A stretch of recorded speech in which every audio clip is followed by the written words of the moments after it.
alnından uzanmış yatıyor. Bir hilal uğruna yâre ne güneşler batıyor.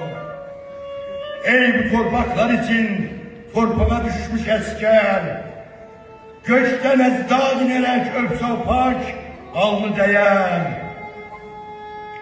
Ne büyüksün ki kanın kurtarıyor tevhidi. Bedir'in aslanları ancak bu kadar şanlıydı. Sana dar gelmeyecek mekberi kimler kazsın?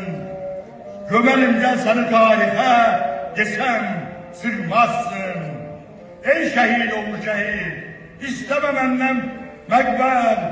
Sana ağzını asmış duruyor peygamber.